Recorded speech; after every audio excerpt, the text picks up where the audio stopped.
Bonsoir à tous et à toutes. Déjà, merci d'être venus ce soir pour notre apéro thématique de SOL, Alternative Agroécologique et Solidaire. On vient de changer de nom il n'y a pas très longtemps, donc seulement Solidarité. Donc merci d'être ce soir ici, j'espère que vous allez bien.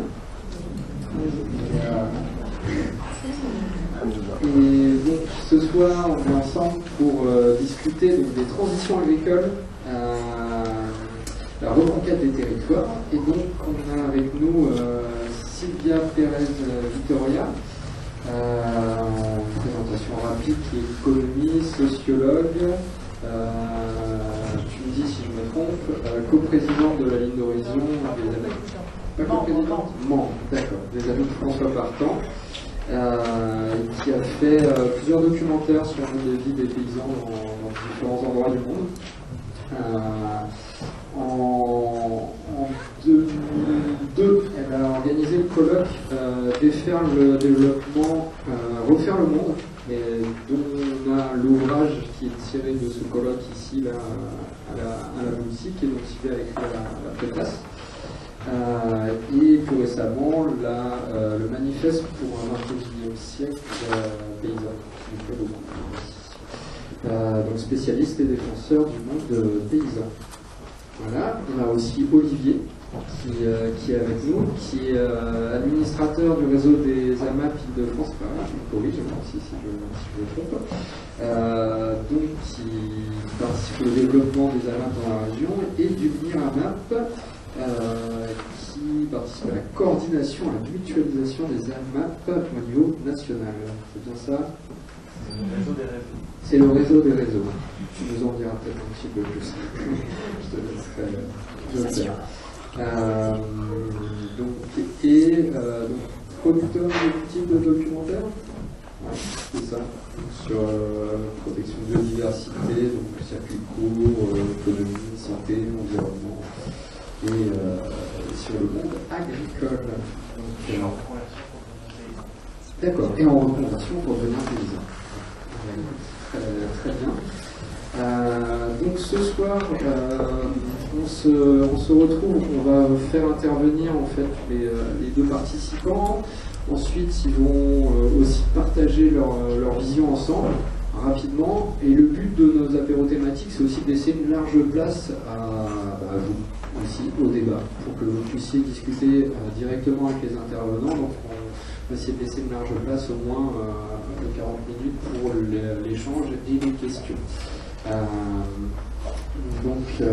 Voilà, je remercie la mairie du second arrondissement, Alter Eco et Equibio, qui nous ont donné des produits aussi pour l'apéro thématique, et on pourra faire une petite collation à la fin de l'événement où les timides qui n'auront pas osé poser de questions pourront discuter directement, soit entre eux et éventuellement avec les intervenants s'ils veulent lancer la collation. Voilà. Juste un petit mot sur SOL, donc anciennement Solidarité. Donc c'est une association de solidarité internationale qui a été créée en 80.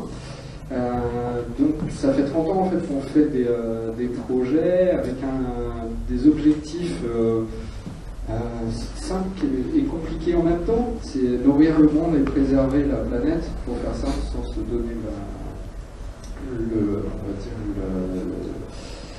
le fait de nourrir le monde. On essaie plutôt de participer à ça. C'est articulé autour de la création d'emplois et de l'éducation et de la formation. C'est les leviers qui nous permettent de mettre en place ces projets. Et les projets de terrain donc, sont centrés autour de deux thématiques principalement. Donc, qui est l'accès à l'agriculture durable et la protection des ressources naturelles et de la biodiversité. Un point qui est très important pour nous, c'est l'autonomie des populations en fait. Les projets qu'on mène, on les mène avec les populations locales. C'est les populations locales qui créent les projets, et nous on fait du suivi technique, du financement, on va les suivre, mais sur le long terme en fait. Au bout de 4 ans en moyenne, un projet est autonome.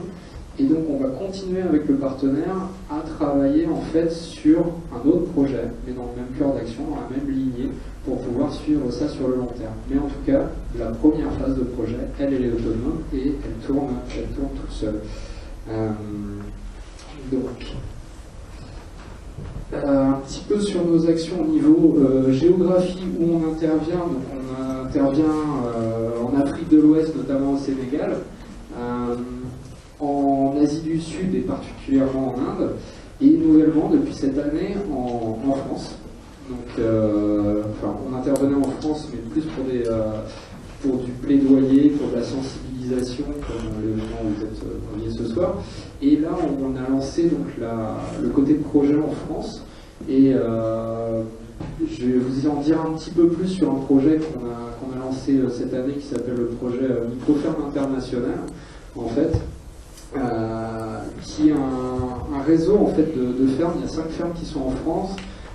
Pour l'instant, une ferme en Inde et en 2017, une ferme au Sénégal, qui crée un réseau qui vont collaborer, donc déjà qui, sur leur territoire, vont contribuer à mettre en place en fait des techniques agroécologiques, de production, en tout cas en agriculture biologique et communautaire, et qui vont aussi faire de l'échange de compétences.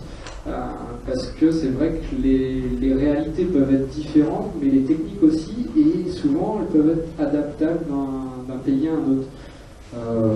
Par exemple, en Inde, c'est vrai qu'à un moment, ils ne faisaient pas le purin d'ortie, alors qu'il y avait beaucoup d'ortie à pousser, alors que dans d'autres projets qu'on avait, c'est quelque chose qu'ils utilisaient beaucoup.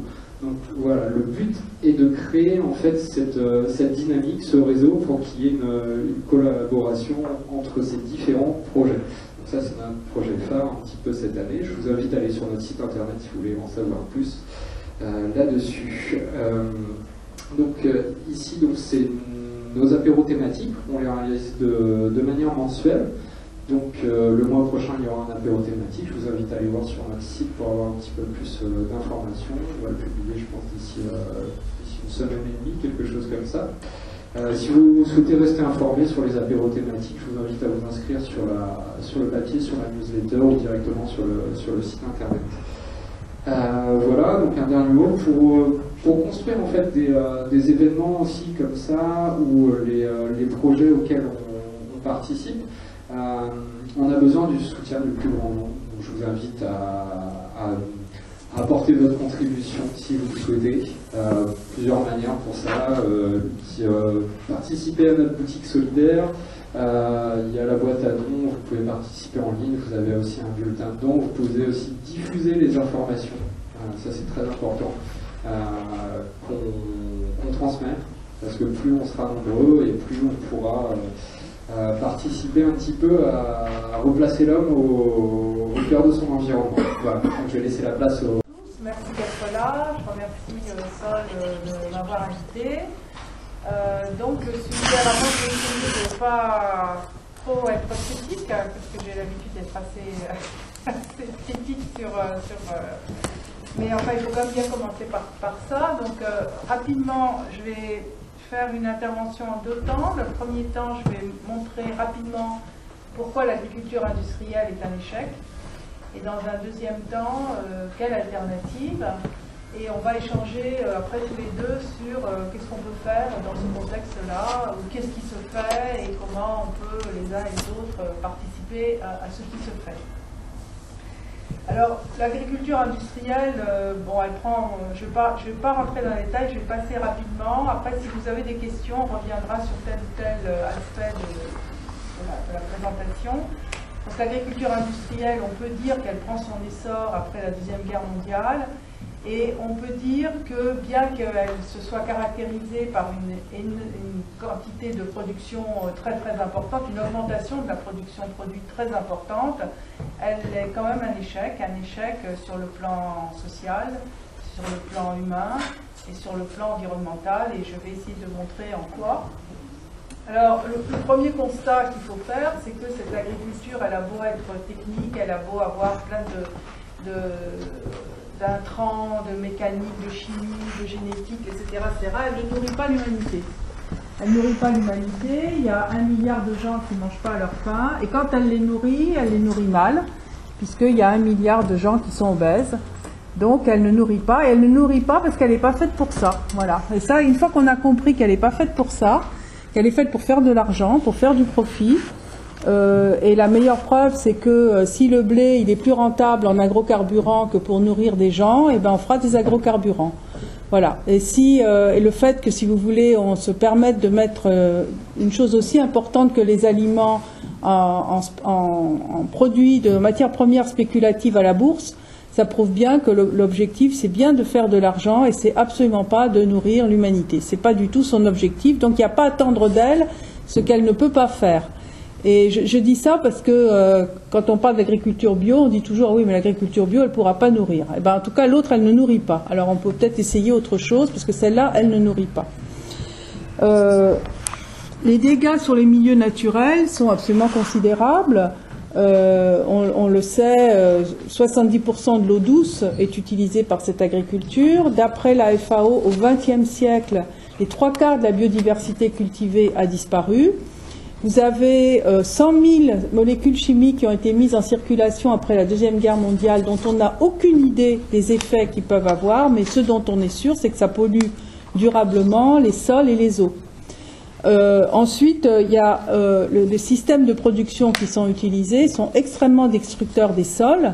Et je vais vous donner un chiffre. Dans l'Union européenne, vous avez 115 millions d'hectares qui sont affectés par l'érosion et 42 millions par le vent.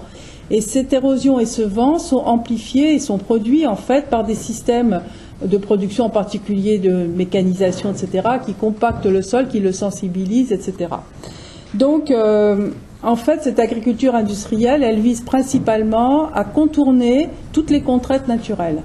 Le climat, la terre, donc en hydroponie, on va cultiver sans terre. Le climat, on va faire des serres chauffées pour pouvoir produire 24 heures sur 24, enfin toute l'année des productions. On va forcer les animaux, on va forcer les plantes. On va faire on y reviendra, des OGM s'il le faut. L'objectif, c'est de produire, et pour cela, peu importe les conséquences que ça peut avoir. Les dégâts pour la santé, bien sûr, ils sont importants, on les connaît tous. Il y a toutes sortes de maladies, depuis la maladie de la vache folle, la listériose, la salmonellose, etc. Sans compter ce dont on commence à se rendre compte, c'est-à-dire que les produits chimiques ont des effets graves sur le cancer, la fertilité, etc. En fait, si vous voulez, on a transformé l'agriculture qui était un apport de l'homme à la nature, et pendant 10 000 ans, ça a été des apports, en un processus éminemment destructeur. Et l'agriculture se trouve être prise dans un chaînon, c'est un maillon dans un processus agro-industriel dont elle n'est qu'un élément, elle va dépendre des intrants, des sortants, etc. Donc voilà. Une des conséquences immédiates, évidemment, ça a été la disparition des paysans. Les paysans ont été transformés en exploitants agricoles, où ils ont migré vers les villes. Ça a été un long processus, mais ce processus accélère, et je vais vous donner un chiffre. En France, en 1950, il y avait 2,5 millions d'agriculteurs. Aujourd'hui, il y en a 450 000, et une réduction de la moitié dans les 20 dernières années. Et dans l'Union européenne, entre 2003 et 2010, il y a eu 3 millions d'exploitations qui ont disparu. C'est-à-dire qu'il y a un processus qui s'amplifie, et les crises auxquelles on vient d'assister récemment en matière d'élevage et de lait vont avoir, à mon avis, des conséquences très graves aussi sur le maintien d'une agriculture. Alors, ce que je vous décris là, maintenant, tardivement, mais maintenant, est reconnu par toute une série de rapports internationaux. Je ne vais pas tous vous les citer, mais enfin, en 2007, il y a eu une conférence internationale sur l'agriculture biologique à la FAO. En 2008, il y a eu un rapport sur l'évaluation internationale des sciences et technologies agricoles au service du développement. Voilà. En 2011, le rapporteur pour l'alimentation, Olivier De Schutter, a dénoncé ça. Et en 2013, il y a même la CNUSET qui a sorti un rapport qui s'appelle « Réveillez-vous avant qu'il ne soit trop tard ». Voilà. Donc vous voyez, il y a un constat très tardif, parce que quand même les dégâts, depuis la Deuxième Guerre mondiale, on avait largement le temps de se rendre compte que les dégâts étaient quand même considérables. Et en fait, tous ces rapports disent qu'il faut changer le modèle agricole et il faut aller vers autre chose. Alors vers quoi ? Alors, vers quoi et comment faire et quels sont les éléments pour penser autrement un autre type d'agriculture? Alors, moi, je pense qu'il y a déjà plusieurs éléments à prendre en compte. Le premier élément, c'est que, bon, je vous ai dit, l'agriculture, les paysans ont disparu, mais ils sont quand même toujours là. Et actuellement, dans le monde, et peu de gens le savent, 75% de l'alimentation est produite par des paysans sur 25% des terres agricoles. Ça, c'est déjà une donnée qui est importante. Ensuite, depuis les années 80, il est apparu en Amérique latine quelque chose qui s'appelle l'agroécologie. Alors, on reviendra là-dessus parce que nous avons la grande chance d'avoir un ministre de l'Agriculture qui veut que la France soit leader européen de l'agroécologie, mais il ne s'agit pas du tout de la même agroécologie. Je reviendrai sur cette notion-là. Et puis, depuis une vingtaine d'années, sont nés des nouveaux, entre guillemets, mouvements paysans, c'est-à-dire des mouvements paysans qui regroupent des petits paysans, des paysans sans terre, des pêcheurs, des peuples indigènes, des femmes rurales, des jeunes de la campagne. Et ces mouvements, ils disent on veut rester paysan, on ne veut pas devenir exploitant agricole, on ne veut pas l'avenir qu'on nous promet, c'est-à-dire soit devenir exploitant agricole, soit migrer vers les villes. Dans les pays du Sud, ça veut dire le chômage. Et chez nous, maintenant, ça veut dire aussi le chômage. Parce qu'on a quand même un chômage, même si le chômage baisse, il est quand même très très important et à mon avis, il est durable. Donc il y a eu plusieurs mouvements qui se sont développés et ils ont pris de l'ampleur au moment où on a libéralisé les échanges agricoles. C'est-à-dire en 86, ça a mis beaucoup de temps. Vous savez qu'après la Deuxième Guerre mondiale, on a libéralisé les échanges généraux, c'est le GATT et puis l'OMC. Et pour l'agriculture, ça a mis plus de temps parce que les États considéraient que l'alimentation, c'était très important et qu'il ne fallait pas la laisser dans les marchés. Et puis en 86, on a eu des excédents, l'Europe, les États-Unis, on a libéralisé. Et à ce moment-là, on mettait en concurrence des paysans du Nord et du Sud de manière tellement violente qu'il y a une prise de conscience qu'il fallait absolument s'organiser contre ce processus-là. Et comme je dis, les mouvements paysans, alors qu'on ne les attendait pas, se sont invités au banquet de la mondialisation. Et le mouvement Via Campesina, qui a été créé en 1993, est le premier mouvement social au monde. Il regroupe environ 200 millions de paysans dans 163 pays, et donc c'est un mouvement très très important. Alors quels sont les points clés sur lesquels travaillent ces mouvements paysans et sur lesquels peut-être peut nous aider à réfléchir, à penser une alternative? La première question, c'est la terre, évidemment. Alors la terre, il y a plusieurs manières de voir la question de l'accès à la terre et à l'eau. D'une part parce que comme vous le savez, la terre est inégalement répartie dans le monde, donc les gens se battent pour avoir accès à la terre. Il y a des grands propriétaires, des petits, c'est le cas du Brésil, c'est le cas de l'Inde, ça c'est un premier phénomène. Le deuxième aspect de la terre, c'est le fait que très peu de jeunes peuvent avoir accès à la terre. Par exemple, c'est le cas en France, par exemple, où des jeunes qui voudraient s'installer, le système d'accès à la terre est tellement difficile et contrôlé par un certain nombre d'organismes, on y reviendra si vous voulez, que ça n'est pas possible de le faire.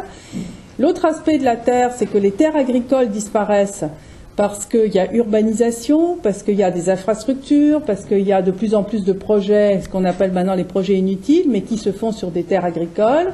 Et je reviendrai à la fin de mon intervention sur un autre phénomène qui me paraît très très grave, qui est ce qu'on appelle l'extractivisme, c'est-à-dire le fait qu'on est en train de développer sur des terres agricoles, mais alors de manière un véritable pillage des ressources souterraines, des minerais, etc.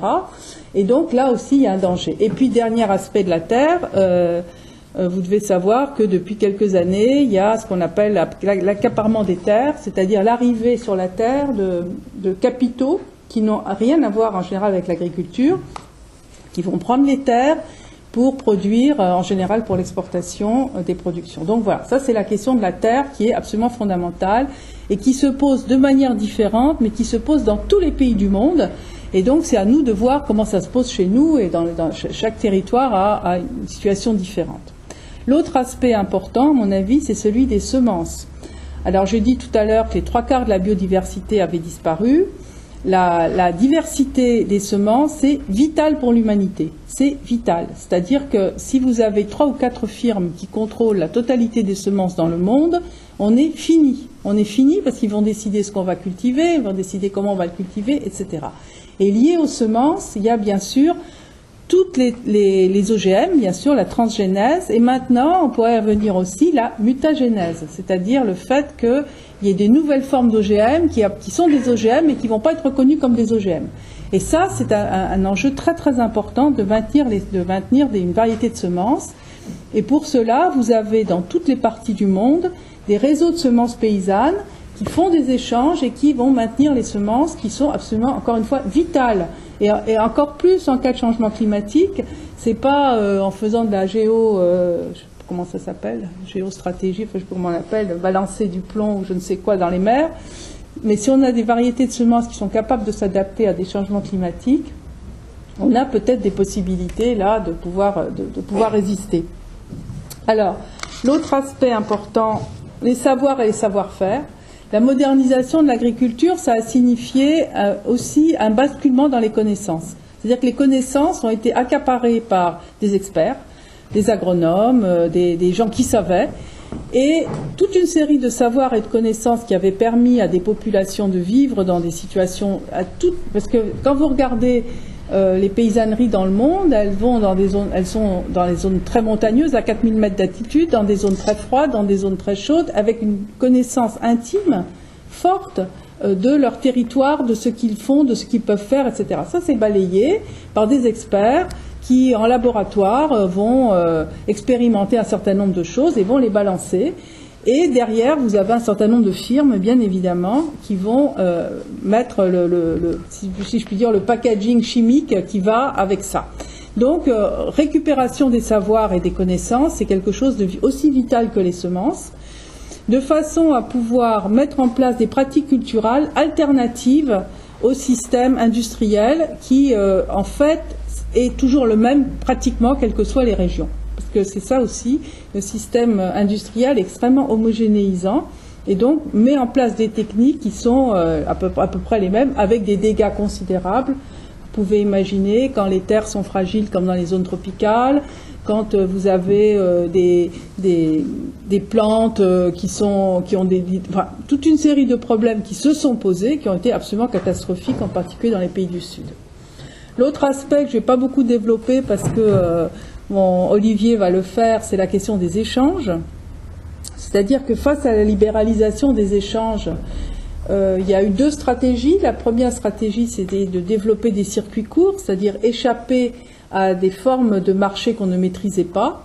Et à une échelle beaucoup plus globale, c'est ce qu'on appelle la souveraineté alimentaire, qui est à distinguer de la sécurité alimentaire. La sécurité alimentaire, c'est quand vous êtes capable d'acheter toute votre production, peu importe d'où elle vient. La souveraineté alimentaire, c'est quand vous produisez votre production. C'est tout à fait différent. Et c'est compliqué, la souveraineté alimentaire. C'est compliqué parce qu'on est justement dans une situation de libéralisation des échanges et qu'il n'y a aucun État qui est disposé à renoncer à ça. Donc ça, c'est quelque chose sur lequel il faut réfléchir. Comment on garantit une souveraineté alimentaire dans un contexte de libéralisation des échanges. Alors, également, je pense que j'ai encore... ça y est, j'ai dépassé mon temps. Non, j'ai presque fini. La nourriture aussi. Moi, je distingue la nourriture de l'alimentation. La nourriture portant en elle toutes les notions culturelles, toutes les notions de savoir-faire qui sont liées aux cultures et aux histoires des peuples. Et l'alimentation étant plutôt pour moi tout ce qui est, vous savez, le nombre de protéines, les corps gras, enfin voilà. Et donc globalement l'alimentation elle est liée à l'agriculture industrielle, la nourriture elle est plutôt liée à l'agriculture paysanne. Alors tout ce dont, juste je finis là-dessus. Donc vous vous rendez bien compte que ce dont je vous ai parlé, on est très très loin du corporatisme des syndicats agricoles traditionnels. On n'est pas là pour gagner des marchés, pour que le prix soit bien, qu'on ait les subventions qu'il faut, etc. etc. Ces mouvements paysans posent des problèmes de fond, de choix de société, dans quelle société nous voulons vivre, comment nous voulons manger, quels sont les rapports ville-campagne. Vous voyez, tous ces problèmes-là sont sous-jacents à tout ce dont je vous ai parlé.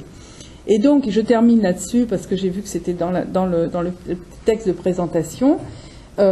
Si vous voulez, dans le débat, on reviendra sur la notion d'agroécologie et depuis 2013, si vous voulez, il y a le mouvement Via Campesina parle d'agroécologie paysanne pour la distinguer de l'agroécologie qui a été justement récupérée par les pouvoirs, en fait.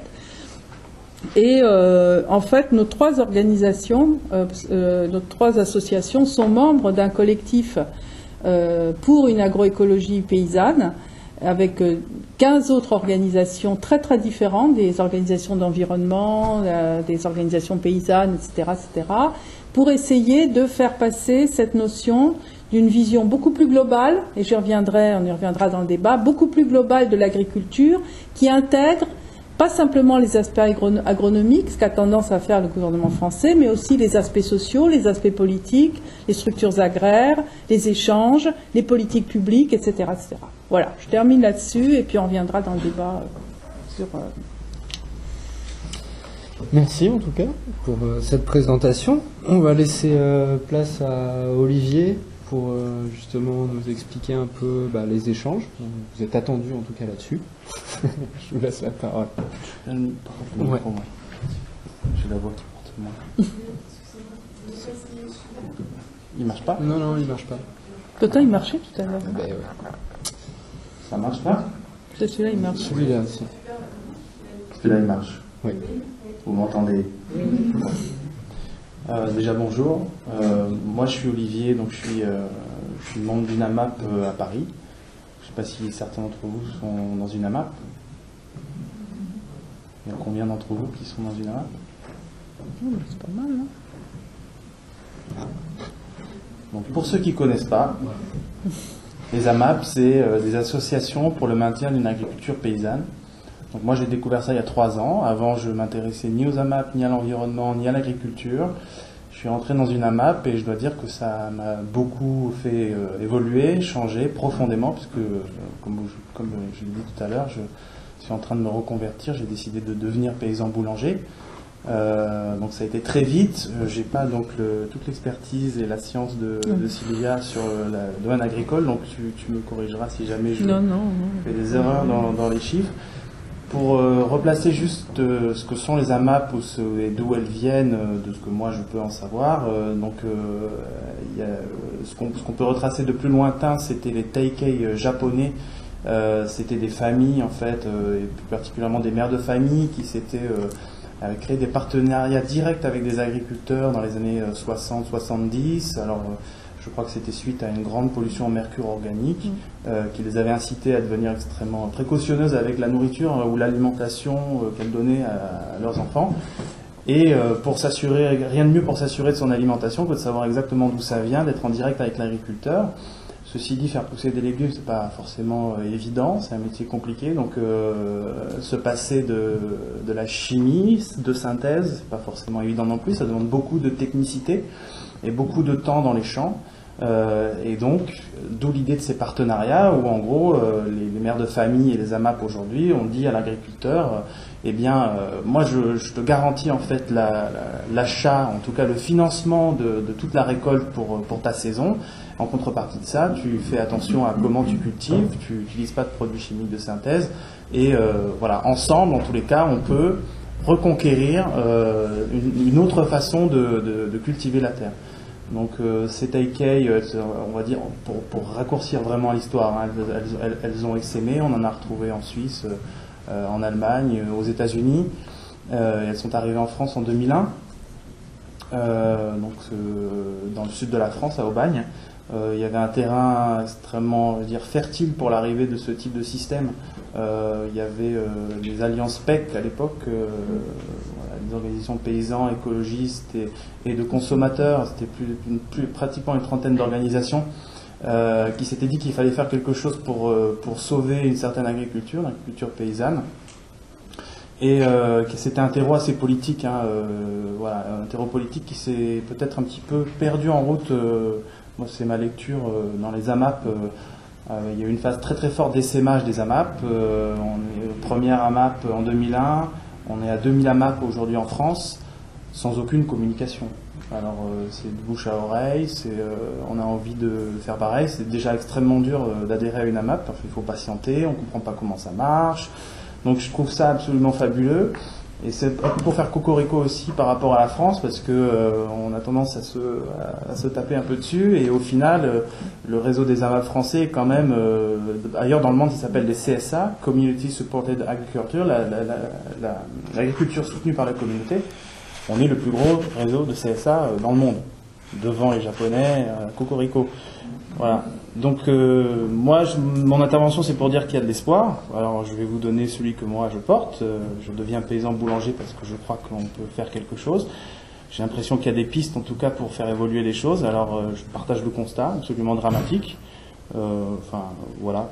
Plus je découvre ce qu'il en est de l'agriculture et ce qu'elle a fait à la terre, plus je suis abasourdi quoi par la situation. Pratiquement irréversible pour beaucoup. Enfin, je veux dire, par exemple, des terres qui sont urbanisées sont perdues à vie pour l'agriculture. Donc ça, il faut quand même le savoir. Donc je partage le constat extrêmement dur. Je ne vais pas m'attarder dessus. Je vais plutôt essayer de vous dire en quoi il y a des solutions. Les solutions, pour moi, c'est clairement les AMAP, en tout cas par rapport à l'agriculture. Donc les AMAP, c'est quoi? C'est donc des partenariats directs dans lesquels on retrouve de l'humain, on retrouve de la solidarité, on retrouve une compréhension mutuelle de la place de l'un et de l'autre. On arrête de séparer. Je veux dire, c'est les industries qui prospèrent dans les spécialisations, dans la séparation des mondes. Donc on se réunit, on se rapproche, on échange et on dialogue et on essaye d'avancer ensemble. Donc il y a une charte autour de laquelle on essaye qui est une espèce de référence et à la fois un horizon. L'agroécologie en est un, mais c'est surtout l'idée, je pense, d'avancer ensemble pour faire évoluer les pratiques agricoles ensemble. Donc les AMAP, moi la mienne en tous les cas, ça fait 10 ans qu'on est en partenariat avec un maraîcher. Il a commencé, lui c'est quelqu'un qui s'est reconverti. Il était professeur d'histoire-géographie, il est devenu maraîcher. Au début, ça n'a pas été facile. Il a fallu apprendre à se connaître entre les mangeurs qui finançaient toute sa production, puisque lui, il est 100% en AMAP, ça veut dire qu'il ne livre, il n'écoule sa production que dans 3 AMAP qui sont dans le 19e arrondissement. Donc ça fonctionne quelque part vraiment en vase clos. Et donc ce dialogue, il a mis 10 ans à vraiment s'établir, et aujourd'hui on a une AMAP qui, on va dire, fonctionne bien avec ce paysan-là. Mais ce qu'on doit retrouver aussi comme sens, je pense, à la fois dans notre rapport à l'alimentation et dans nos luttes, c'est la question du temps, quoi. Tout prend du temps. Et quand on fait la terre qu'on détruit, on met des milliers d'années, des centaines de milliers d'années ensuite à la récupérer. On est sur des temps longs. Voilà. Je pense qu'une notion essentielle, c'est donc cette notion de coproduction dans les AMAP. C'est un mot qu'on emploie et qui n'est pas forcément facile à comprendre, mais dans la mesure où on finance la récolte, le coût de production du paysan, quelque part on est coproducteur de ce qui sort de cette terre, et en tous les cas on est coproducteur d'une autre façon de la cultiver et de nous nourrir. Ça me paraît vraiment essentiel. Et puis après, la question du prix. On fait très attention dans les AMAP parce que chacun ait un prix juste, c'est-à-dire que ceux qui vont payer cette production finalement aient quand même suffisamment de légumes ou d'autres productions dans l'année par rapport au prix qu'ils ont payé, et que le paysan puisse vivre décemment de son travail, ce qui n'est plus le cas aujourd'hui pour un grand nombre de paysans. Donc ça, c'était pour les AMAP. Mon AMAP, elle fonctionne très bien, mon paysan il vit bien, on est heureux avec lui. Moi, j'ai des très beaux légumes dont je suis hyper content toutes les semaines. Maintenant, ça ne fait pas forcément bouger l'ensemble du paysage agricole. Donc, il faut lutter ailleurs, autrement. Donc, c'est un petit peu ce que je vais essayer de vous dire. Nous, ce qu'on fait dans les AMAP, dans les réseaux d'AMAP, au sein du MIRAMAP, il faut lutter dans plusieurs endroits. Je pense qu'il y a notamment les luttes locales par rapport à la perte des terres agricoles. En Ile-de-France, on a des cas comme Europa City, vous en avez peut-être entendu parler, le triangle de Gonesse, c'est 80 hectares qui sont menacés par un grand centre commercial, Auchan, je crois qu'ils veulent faire une piste de ski, un truc complètement aberrant. Donc il y a quand même des gens, un grand nombre de gens, des collectifs qui se mobilisent tous les jours aujourd'hui, qui font des pétitions, qui vont sur place, qui vont tanner les élus. pour essayer d'empêcher cette aberration-là. On a parlé de Notre-Dame-des-Landes tout à l'heure, on a un autre cas plus modeste à Rambouillet, où 19 hectares de terre menacés pour construire un parc auto, alors qu'il y a déjà plusieurs concessionnaires installés dans la ville. Ça n'a aucun sens, sauf celui de graisser la patte de certains des argentiers du coin. Donc ça, c'est quelque chose qu'on peut faire tous les jours. Il y a vraiment un enjeu extrêmement fort. On perd énormément de terres agricoles chaque année en France. On a perdu, je crois, l'équivalent de 2 départements, je crois, sur les 30 dernières années. Il faut enrayer absolument ces pertes, c'est vraiment fondamental. Donc prendre part à ces luttes. Il ne suffit pas de dénoncer ces luttes, il faut aussi proposer des projets à mettre à la place. Donc proposer de développer des projets agricoles. C'est une des choses qu'on fait notamment au réseau AMAP Île-de-France et dans tous les réseaux d'AMAP, c'est accompagner les collectivités, accompagner les élus, accompagner des groupes de citoyens qui se mobilisent pour les aider à développer des projets agricoles qui soient réalistes, concrets, à mettre en face de ces autres projets-là. Donc ça, c'est une autre chose qu'on peut faire. On avait de la chance, entre guillemets, jusqu'à présent, et c'est encore un peu le cas, mais ça ne sera plus pour longtemps, les maires avaient un certain pouvoir par rapport aux PLU, c'est-à-dire aux plans locaux d'urbanisme, qui permettaient de faire évoluer les statuts des terres, qui pouvaient être à construire, urbanisables, en zone agricole, en zone naturelle, etc. Bientôt, ce pouvoir-là va leur échapper, donc je ne sais pas exactement ce qui va devenir de ça. Je crois que c'est les départements ou les communautés de communes qui vont récupérer ce pouvoir. Ça ne va pas nous faciliter la tâche pour développer ces projets agricoles. Déjà que c'était compliqué avec les maires qui étaient extrêmement dépendants, évidemment, de leur vie politique et électorale.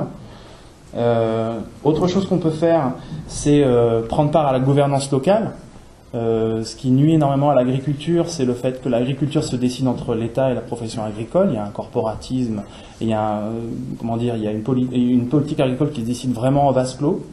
Mais vraiment, nous, en tant que réseau des AMAP, on a essayé de se mêler à ces décisions agricoles, à ces orientations agricoles. Il y a des instances départementales, régionales, évidemment nationales, desquelles on est carrément exclu. On a essayé de s'immiscer dans le CRIT, le comité régional installation transmission. On s'est fait purement éjecter. Enfin, on a été refusé. On a quand même réussi à faire partie du plan bio, là en Ile-de-France, plan bio régional, mais on n'a absolument aucune voix, enfin notre voix ne porte absolument pas dans ces cercles-là. Les décisions se prennent vraiment dans les coulisses et dans les couloirs. On a aussi on a été sollicité par un CDPENAF, qui est un comité départemental pour la préservation des espaces naturels, forestiers et agricoles. Ou agricoles et forestiers. Ce sont des comités qui existent dans tous les départements en France, qui sont assez récents, et qui donnent un avis sur justement les PLU. Est-ce qu'on veut qu'une terre devienne urbanisable, pas urbanisable, naturelle, etc. Donc ça, il y a des enjeux pour nous en tant que citoyens à nous immiscer dans ce type de comité, de commission, pour dire ce qu'on veut que certaines terres deviennent ou pas. Donc ça, c'est une autre chose. Prendre part à la gouvernance agricole, c'est possible à travers des réseaux, des associations, des collectivités, des organisations. Et enfin, je pense qu'il y a vraiment un enjeu sur les cantines bio et la restauration scolaire. Ça, c'est plutôt partagé, j'ai l'impression, par l'ensemble des tendances politiques, de manière différente. Mais en tous les cas, aux associations de parents d'élèves, d'aller voir leurs maires, d'aller voir leurs élus, et de dire on veut du bio dans nos cantines, quoi. Ça marche, il y a des exemples fabuleux à Montsartou, à Barjac, où les cantines sont devenues 100% ou à 70% bio, voire même à Montsartou, qui est une ville du sud de la France. Il y a eu vraiment un engagement des élus de la ville avec les parents d'élèves, et la cantine, il y avait 4 hectares qui appartenaient à la ville, et ils ont décidé d'en faire une régie agricole municipale et de cultiver des légumes bio sur cette parcelle, et cette parcelle sert exclusivement à alimenter les cantines de la ville. Donc ce sont des exemples qui existent, ça montre qu'il y a des possibilités, et il faut savoir que toutes les villes ont énormément de terres en jachère, de terres agricoles, notamment parfois qui sont déjà en zone agricole. À nous d'aller voir nos élus pour y développer des projets agricoles et pour redévelopper un tissu alimentaire local. Enfin, je pense que pour moi, le gros enjeu, et c'est aussi pour ça que je deviens paysan, on ne va pas changer l'agriculture sans nouveaux paysans.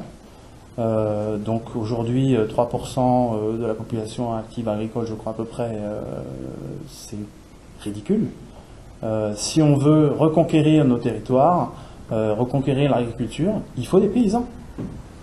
Donc voilà, moi, avant d'être en AMAP, je ne pensais pas qu'on pouvait être paysan et vivre de son métier bien, que ce soit un métier nourrissant à tout niveau. Voilà, et j'ai découvert des gens qui ont mon âge, 30, 35 ans, qui sont devenus, sont reconvertis, qui aujourd'hui nourrissent 120 familles.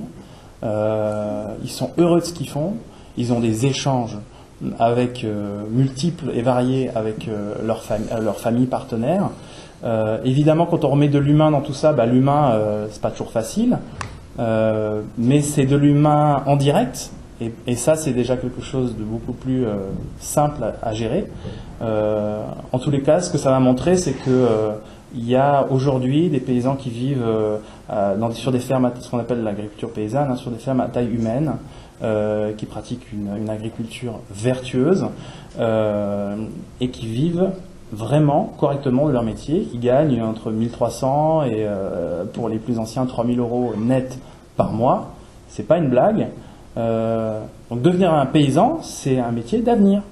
Voilà. Et nous avons besoin de paysans. Au réseau AMAP Île-de-France, avec 3 autres associations, Les Champs des Possibles, qui est une couveuse d'activité dans laquelle on peut pendant 1 à 3 ans tester son activité en étant salarié. On propose aussi tout un accompagnement des porteurs de projets. Ça, c'est quelque chose que font aussi les associations ADR dans d'autres régions de France. En tous les cas, c'est vrai que c'est pas facile en termes de formation. Il y a les ADR, il y a nous, il n'y en a pas beaucoup d'autres. Les BPREA sont plutôt sur des enseignements d'une agriculture conventionnelle, s'il faut le dire. Mais en tous les cas, c'est possible et on peut vivre vraiment de ce métier. Voilà.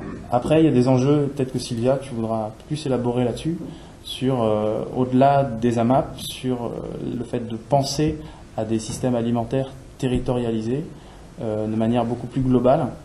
Parce que là, on parle vraiment d'AMAP qui sont au cas par cas et malheureusement, ça ne fait pas forcément évoluer l'ensemble des territoires. Donc je pense que ça, c'est des enjeux de demain, quoi. Oui, mais moi je pense que ce serait bien qu'il y ait peut-être une réaction avant d'élargir à d'autres noms. Des réactions, des questions. Vous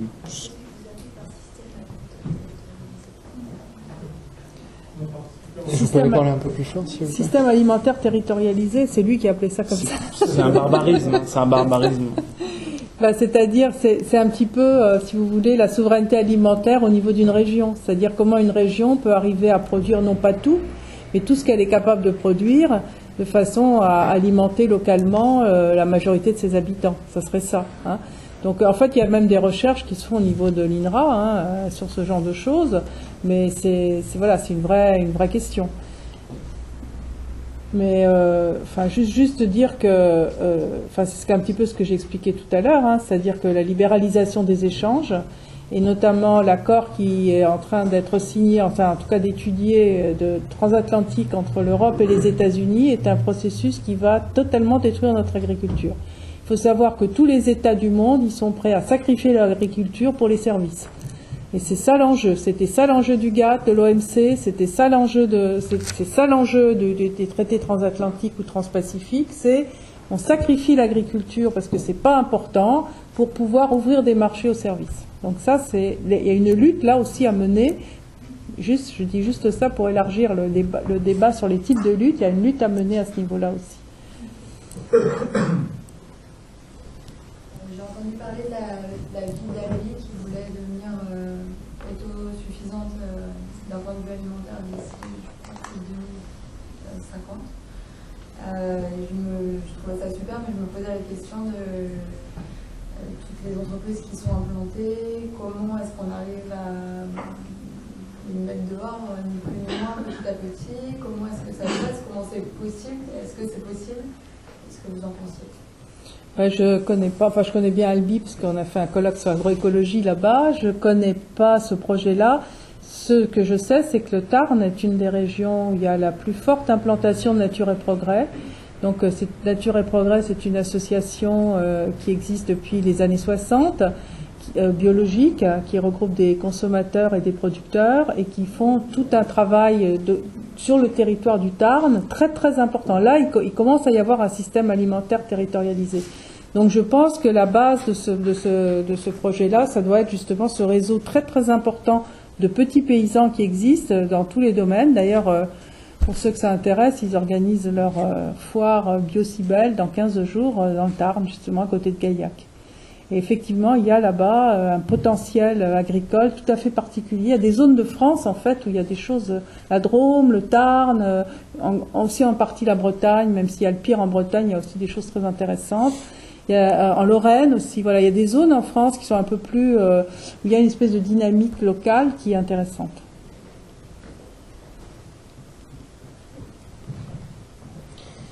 Alors, ce que je vous propose à la limite, c'est on va peut-être faire plusieurs questions, on va les prendre, vous allez faire une petite réponse et puis après vous allez faire le déroulé et puis on laissera un temps plus important à la fin de votre présentation pour les questions.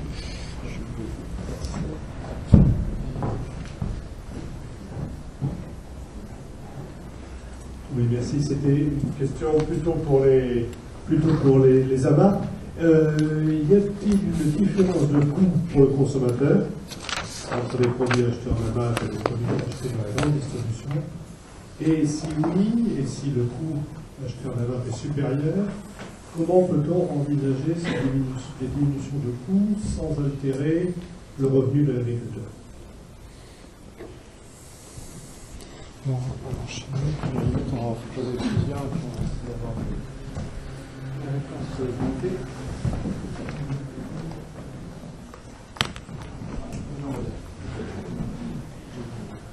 Moi, c'était la question, vous avez parlé d'agroécologie paysanne, par opposition à l'agroécologie telle qu'on peut le présenter en France, enfin, par le ministère de l'Agriculture en France, c'était ça qu'il y avait derrière. Donc, c'était pour en savoir plus sur la différence que vous faites.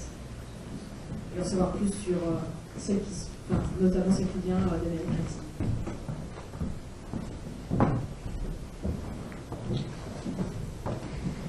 Oui, j'aurais deux questions. En fait, une première pour Sylvia. En fait, tu as évoqué la souveraineté alimentaire versus sécurité alimentaire.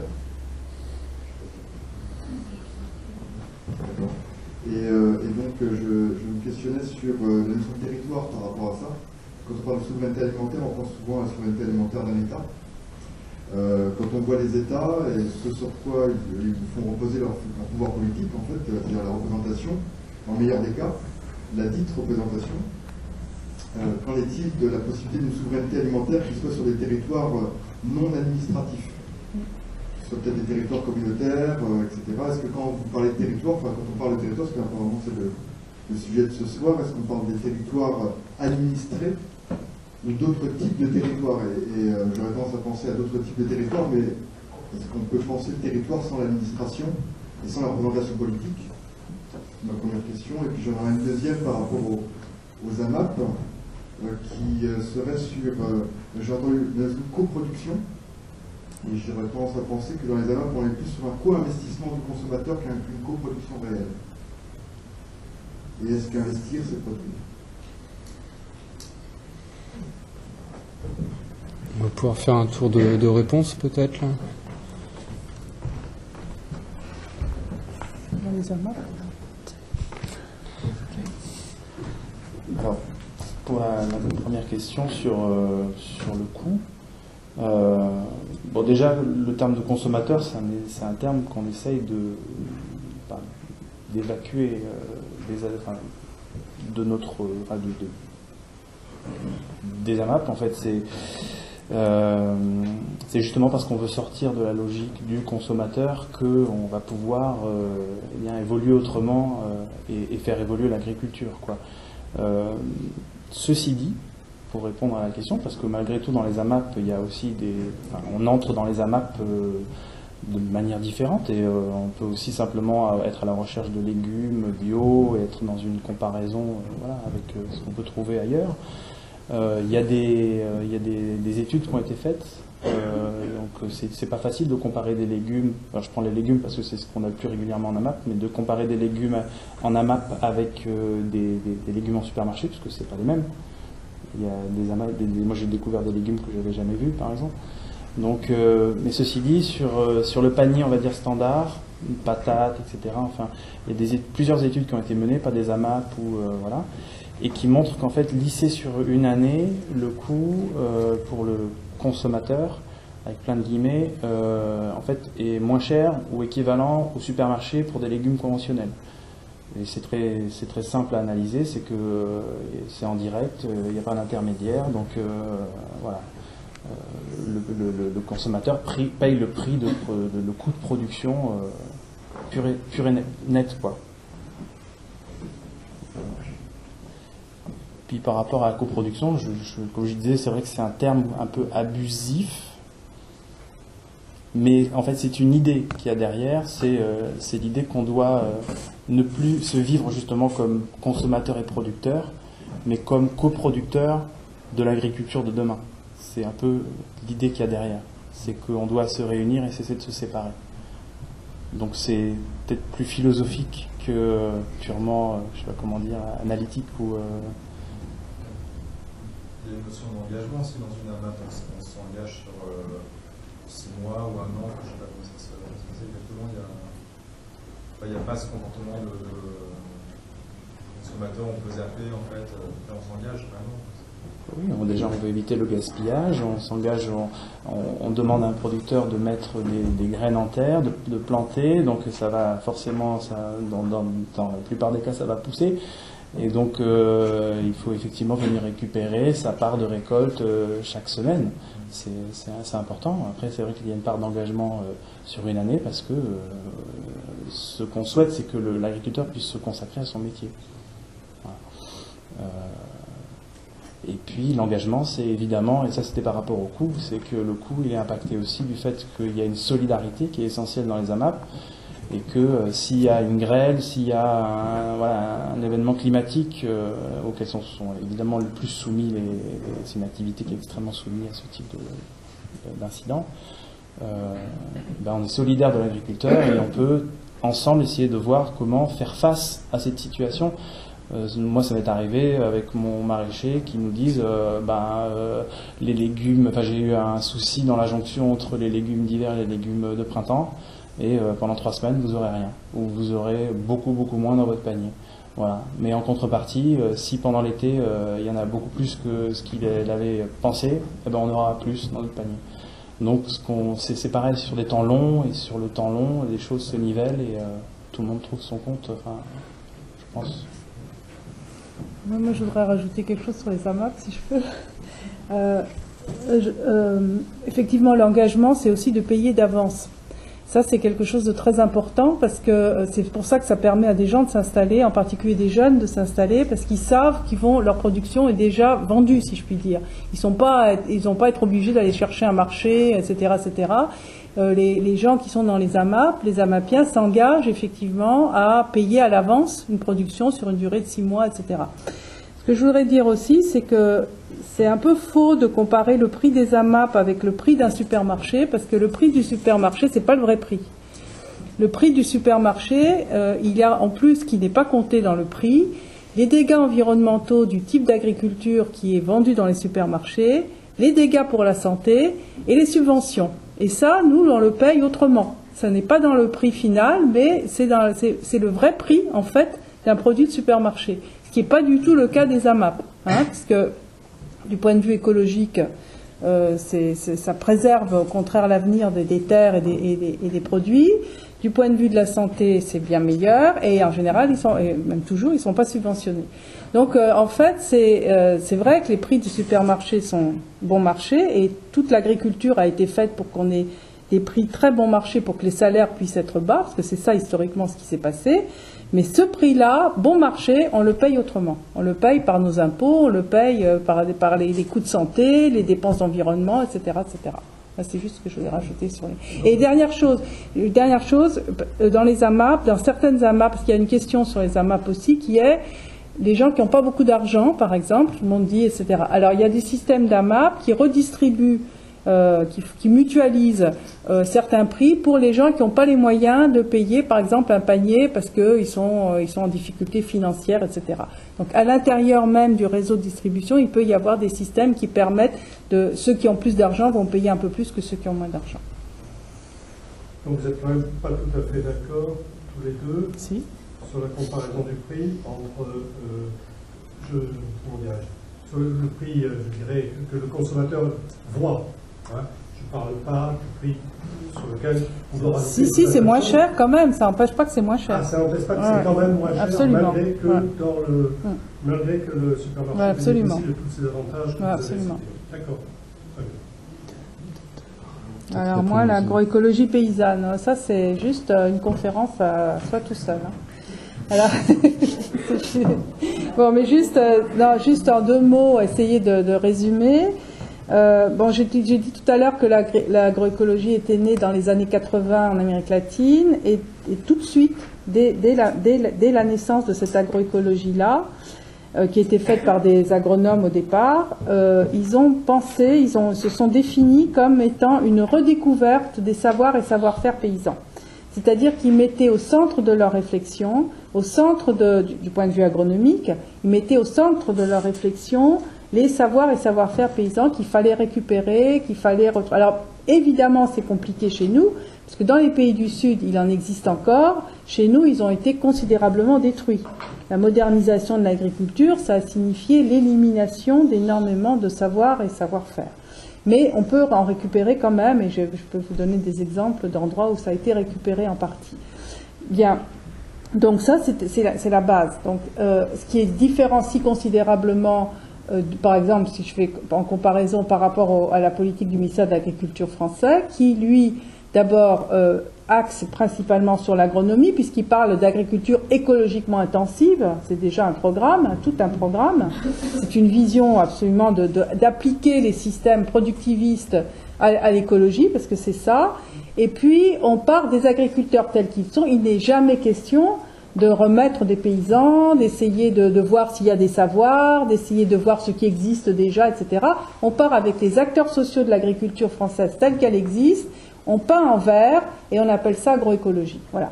Alors, l'agroécologie paysanne, pour ça que ce mouvement s'est créé, que Via Campesina l'a récupéré, c'est de dire, en fait, il faut prendre ce que j'ai dit tout à l'heure, toutes les dimensions de l'agriculture. C'est pas simplement c'est pas un catalogue de recettes, l'agroécologie. Ce que ça a tendance à être quand c'est aux mains des agronomes, de l'INRA, etc. C'est pas un catalogue de recettes.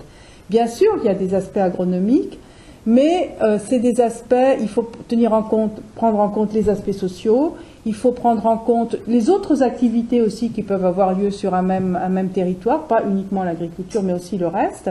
Il faut tenir en compte des structures agraires, c'est-à-dire la terre, la question de la terre, l'accès à la terre, les échanges, les politiques publiques, enfin tout ce dont on a parlé aujourd'hui, ça rentre là-dedans. Et ça doit être fait pour qu'il y ait un réseau d'agriculture paysanne sur un ensemble d'un pays ou de plusieurs pays ou d'un territoire, etc., etc. Donc c'est vraiment très résumé parce que c'est beaucoup plus compliqué que ça. Il y a beaucoup de données. Mais enfin globalement, on voit bien que c'est très différent de ce qu'est en train de faire le ministère de l'Agriculture, qui en fait, c'est la seule chose qui est intéressante dans la politique du ministère de l'Agriculture, c'est que c'est une reconnaissance en fait de l'échec de l'agriculture industrielle. Parce que ça, je crois que cette reconnaissance-là, elle est unanimement. Alors maintenant, qu'est-ce qu'on fait ? On n'est pas tous d'accord, mais en tout cas, c'est une reconnaissance de ça. Voilà. Je ne sais pas si j'ai répondu à la question. Ah oui, alors la sécurité alimentaire, la souveraineté alimentaire, le territoire, ça c'est compliqué. Un territoire, dans ce cadre-là, la souveraineté alimentaire, la notion de souveraineté, effectivement, c'est la notion d'État. Et en fait, il y a des États qui ont mis la souveraineté alimentaire dans leur constitution. Il y en a 4 ou 5. Le Venezuela, le Népal, le Nicaragua. Bon. Dans la pratique, par exemple, si je prends le cas du Venezuela, il importe 85% de son alimentation.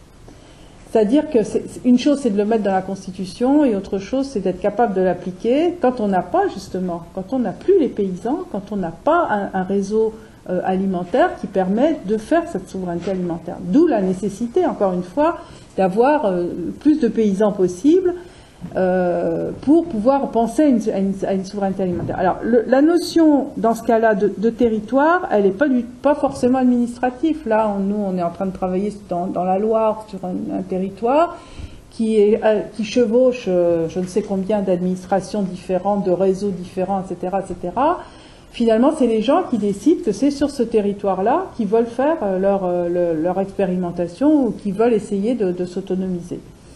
Et il faut savoir qu'il y a eu des expériences dans le Limousin en 2005, la notion d'éco-région qui avait été lancée par Emmanuel Bailly, qui avait essayé d'essaimer dans toute la France en disant chaque région doit essayer de voir à quelles conditions elle peut être le plus autonome sur le plan alimentaire.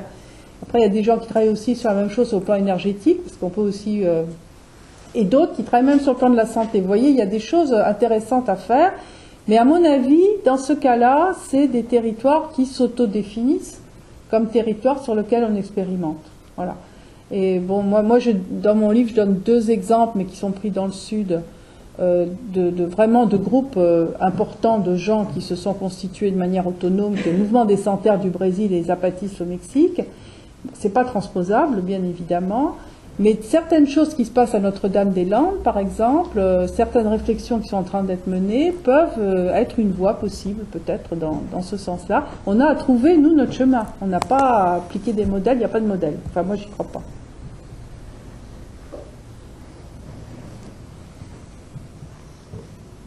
D'autres choses, Olivier, là-dessus? Est-ce que c'est un risque pour le politique que les gens récupèrent justement la souveraineté alimentaire? Moi, je pense que oui. Je pense que oui. Je pense qu'il y a aucun État. D'abord, il n'y a aucun État qui considère que les paysans c'est important, même des États qui ont 80% de leur population paysanne. Et encore une fois, comme tout le monde est dans des tractations d'échanges agricoles, comme on est parti sur l'idée que la richesse c'est les échanges internationaux, c'est ça l'idée. Voilà, c'est l'idée dominante dans l'économie. Eh bien, voilà, donc, comme je vous ai dit tout à l'heure, tous les États sont en train de sacrifier l'agriculture pour ouvrir des nouveaux marchés, etc. Le traité transatlantique, c'est l'agriculture européenne pour que les investisseurs européens puissent investir dans les services aux États-Unis. C'est ça l'enjeu. Voilà. Avec les risques qu'il va y avoir de nous imposer des normes, bien sûr de nous faire entrer les OGM, etc., etc. Donc, moi, je pense qu'il n'y a aucun État qui est vraiment dans cette logique-là.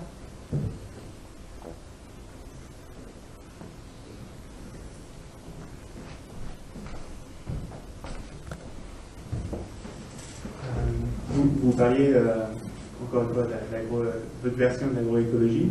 Je sais que vous ne voulez pas trop en parler, mais en fait, dans le sens, c'est un peu ce que vous reprenez un peu les principes de la permaculture, j'imagine. Comme vous dites, il n'y a pas de modèle. Donc, quelque part, on suit aussi du principe. Et puis, quand on parle de permaculture, ça rejoint beaucoup vos idées, je voulais juste savoir si on était déjà ça. Ouais.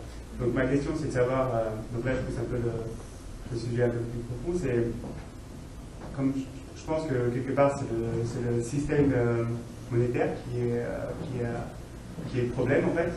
Est-ce que vous pensez qu'avec la permaculture ou votre version de l'agroécologie, on pourrait se diriger dans une direction qui ne suivrait pas un système monétaire, qui suivrait des échanges dans une communauté? Qu'est-ce que vous en pensez de ça? Alors, pour l'agroécologie, la permaculture est un des éléments, mais ça peut être aussi la biodynamie, qui est d'autres techniques, c'est-à-dire, quand je dis qu'il n'y a pas de modèle, c'est que ça dépend dans chaque endroit de l'histoire qu'il y a, des rapports sociaux qu'il y a, des traditions qu'il y a en matière agricole, et ce qui n'empêche pas d'hybrider, parce que bien sûr c'est pas le retour vers le passé, il peut y avoir hybridation avec des techniques modernes ou des découvertes, etc. Certaines choses de la permaculture sont intéressantes, certaines récupèrent des savoirs anciens, d'autres sont nouvelles, etc. Mais à chaque fois il faut analyser le contexte, c'est-à-dire l'histoire du lieu dans lequel on est, qu'est-ce qui s'est passé, qu'est-ce qui s'est fait, qu'est-ce qui a été, quels sont les rapports sociaux. quelles sont les structures agraires, quelles sont les politiques qui sont menées, quels sont les agents publics, quels sont les politiques. C'est pour ça qu'il n'y a pas de modèle. C'est-à-dire qu'à chaque cas, il faut vraiment étudier pour être sûr d'assurer quelque chose de pérenne. Alors les principes, bien sûr, c'est évidemment l'agriculture biologique, c'est-à-dire absolument pas l'agriculture chimique, etc., etc. Et c'est là aussi que le ministère de l'Agriculture est absolument incroyable, parce qu'il dit que l'agroécologie, c'est fait pour amener l'agriculture conventionnelle à l'agriculture biologique. C'est vraiment une vision complètement à l'envers, quoi, à l'envers des choses. Donc, c'est effectivement l'agriculture biologique. Après, la forme dont ça se fait, suivant le territoire. Je veux dire, en Vietnam, ça va pas être la même chose que dans la Beauce, ou que ça va pas être la même chose que dans les Alpes, ou ça va pas être la même chose que dans les Pyrénées, ou dans les Andes. Vous voyez, les histoires sont différentes, les pratiques sont différentes, les savoirs sont différents, les connaissances sont différents, les territoires sont différents. D'où l'importance de valoriser des savoirs et des savoir-faire qui, depuis des milliers d'années, ont une connaissance de leur territoire, du lieu où ils sont, de ce qui s'y fait, etc. Voilà. Et c'est ouvert, vous voyez, parce que moi je crois qu'il ne faut pas les vivre en concurrence, la permaculture contre l'agroécologie. Ça, voilà. Si à un moment la permaculture, c'est ce qui s'adapte le mieux, ce qui pour lequel la permaculture, excusez-moi, c'est pas un modèle. C'est vraiment, ça rejoint juste des principes.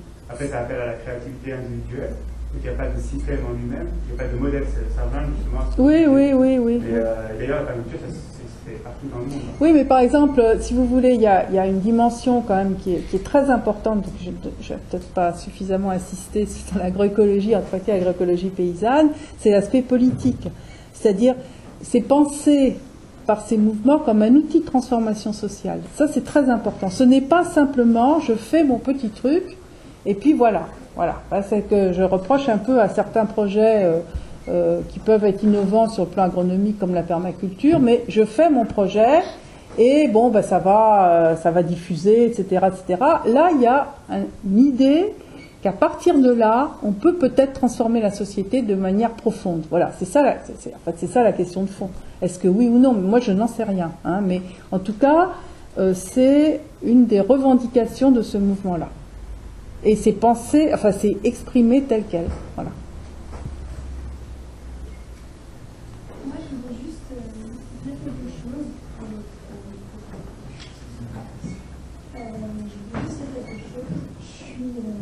Je suis assez d'accord avec pas mal des solutions que vous proposez, pas mal des...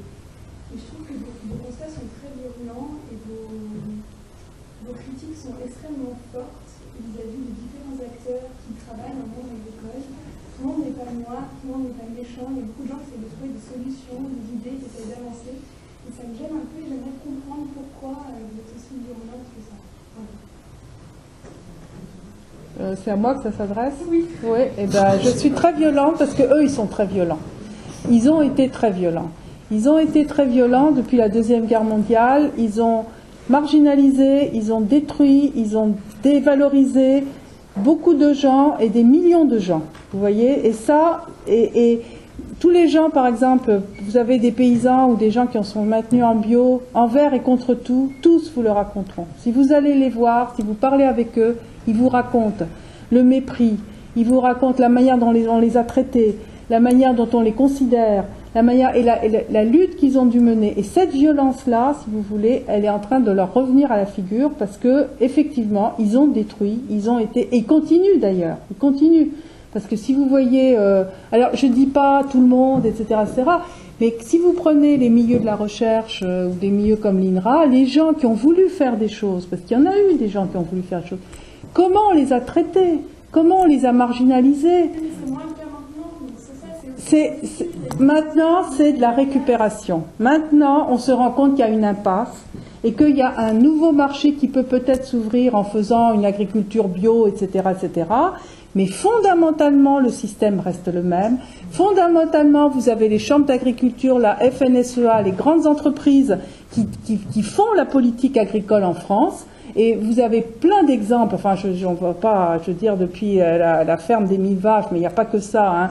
Il y a la FNSEA dans son dernier congrès qui s'est permis d'essayer de déterminer les normes pour être un agriculteur, et s'il faut qu'il ait un certain nombre de terres ou un certain nombre d'animaux, sinon il est exclu de la mutualité sociale agricole, vous vous rendez compte, enfin, c'est-à-dire que ces gens-là, la violence de ces gens-là, ne mérite que la violence. Ben, moi, je suis très violente contre eux, oui, parce que je trouve qu'ils ont fait beaucoup de mal. Ouais. Je trouve ça dommage de répondre à une certaine violence et une certaine injustice de la même façon que oui, il faut être actif, oui, il faut se faire entendre, mais je trouve que ça n'aime pas l'intelligence et je trouve ça dommage. Voilà. Mais c'est mon point de vue, je m'arrête là. J'aimerais bien avoir le point de vue d'Olivier. Ah. Ok. Oui, est-ce que vous pourriez nous parler un petit peu du problème d'accès à la terre pour ceux qui souhaitent s'installer en agriculteur biologique?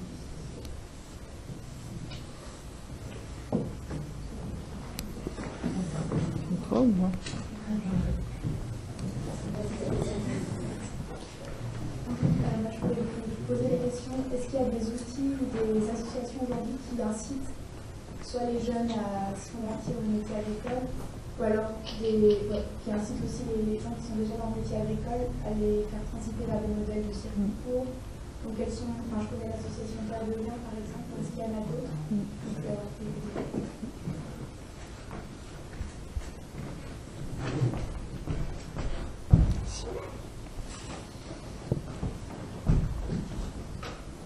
Sur la question de l'accès à la terre, moi je vais vous dire ce que j'en sais. Bon, déjà, il faut savoir que en tout cas en Ile-de-France, 80% des agriculteurs sont en fermage, donc ils ne sont pas propriétaires de leur terre. Vous pouvez parler un peu plus fort, s'il vous plaît? Oui. Je disais que la plupart des agriculteurs sont en fermage, donc on peut avoir accès à la terre aussi en la louant. Et c'est ce qui se passe dans la plupart des cas. Et louer la terre, ça ne coûte pas cher du tout. Un fermage, ça coûte entre 150 et peut-être dans vraiment les terres les meilleures terres, c'est 700 € à l'année. Donc je pense que l'accès à la terre, c'est relatif. Je pense qu'il y a, enfin moi, parmi les porteurs de projets avec lesquels j'évolue en ce moment, des gens qui veulent s'installer, il y a parfois des confusions entre accéder à la terre et acheter la terre. Voilà. Donc je pense qu'on peut accéder à la terre si on accepte de la louer, de ne pas en être le propriétaire. Certes, les bails ruraux sont assez protecteurs pour les paysans, puisque c'est des bails de 9 ans ou 18 ans qui sont reconductibles, et c'est pas vraiment pas facile pour un propriétaire terrien de ne pas renouveler le bail à un paysan.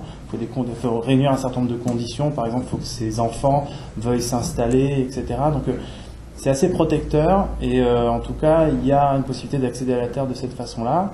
Ensuite, comme je le disais, il y a aussi des communes qui sont propriétaires de terres, et comme le disait la jeune femme derrière, il y a quand même aussi un vent d'espoir, et il y a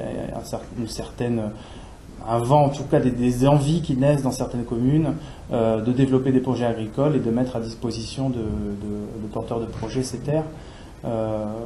Et puis le dernier point, c'est quand même qu'il y a 50% des agriculteurs qui vont passer à la retraite d'ici 10 ans, et qu'il y en a un certain nombre d'entre eux qui ont envie de transmettre leurs terres, et de les transmettre à des gens qui vont faire évoluer aussi la façon dont leurs terres ont été cultivées, qui en ont soupé parfois de l'agriculture conventionnelle, ou de ne pas avoir été au bout de ce qu'ils voulaient faire en termes d'agriculture biologique ou agroécologique, et qui cherchent des porteurs de projets, comme moi, comme d'autres, pour les installer, surtout partie de leur terre. Donc voilà, je pense qu'en termes d'accès à la terre, oui, c'est très compliqué si on veut l'acheter.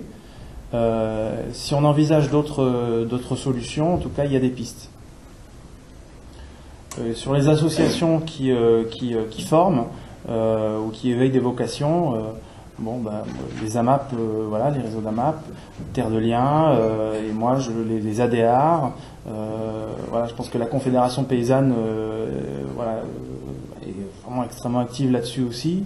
Et puis il y a les champs des possibles en Ile-de-France, qui est une couveuse d'activités.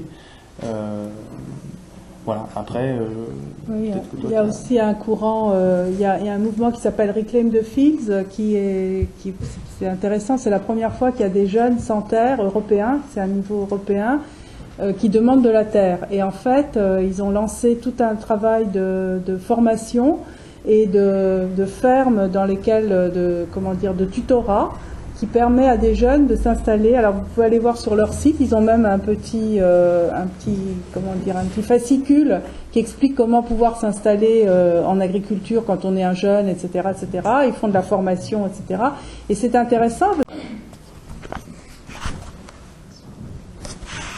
On va dépasser là. Non, ça va. Je reviens là sur les 75% de l'alimentation fournie par des producteurs paysans qui utilisent 25% des terres. 75% de l'alimentation, c'est mesuré comment? C'est 75% des gens, 75% de la population du monde nourrit comme ça, ou c'est estimé comment? C'est une unité de compte? Cette notion d'alimentation de la population. C'est la quantité d'aliments produits. 75% de la... Ça ne veut pas dire que les gens sont nourris avec ça. Absolument. Parce que j'ai dit qu'il y a 1 milliard de gens qui ne mangent pas. Oui, absolument. Voilà. Un volume produit, absolument. Volume produit. Oui, tout à fait. Oui, oui. Absolument. Oui, oui, oui.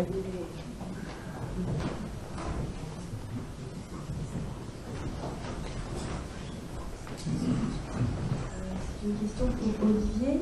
Vous avez dit qu'il y a 3 ans, vous ne vous intéressiez pas du tout au type d'alimentation, à votre alimentation. Et aujourd'hui, vous voulez devenir agriculteur. Et est-ce que c'est vraiment un nouveau métier pour vous? Et à ce moment-là, comment se fait cette formation? Combien de temps elle dure? Comment on fait pour la financer? D'un point de vue un peu plus pratique, parce que je pense que c'est quand même difficile. Je ne sais pas si voilà, on vient pas de ce monde-là. Et oui, comment vous avez accès à la terre, comment vous allez vous installer. Voilà, c'est plus de précision sur ce parcours, parce que ça m'intéresse. En fait, c'est intéressant comme démarche.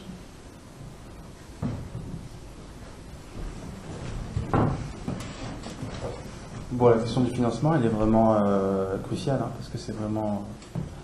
Effectivement, quand on est dans cette période de reconversion, il y a très peu de... Enfin, je ne connais pas... Il n'y a pas beaucoup d'aide, en tout cas, Pôle emploi en donne un peu, mais c'est très peu, et ça ne dure pas longtemps, et c'est pas facile de l'avoir. Voilà, je pense que c'est une vraie difficulté. En termes de formation, comme je disais, il n'y a pas beaucoup d'organismes ou d'associations qui proposent des formations pour, en tout cas, aller vers une agriculture biologique. On sait que elle n'est quasiment pas enseignée dans les lycées agricoles et dans les BPROA, on apprend à faire une agriculture plus conventionnelle, quoi. Comment moi je vais faire voilà, je commence une formation en boulangerie là dans 15 jours, une formation gratuite de 3 mois qui a été mise en place par Thierry Marx dans le 20e arrondissement, qui s'appelle Cuisine Mode d'Emploi. Ensuite je vais travailler en boulangerie, je pense pendant 6 mois ou 1 an. Parallèlement à ça, j'ai beaucoup d'amis maintenant, enfin de copains, copines qui sont paysans, paysannes, donc je donne des coups de main dès que je le peux pour me rapprocher vraiment de l'activité.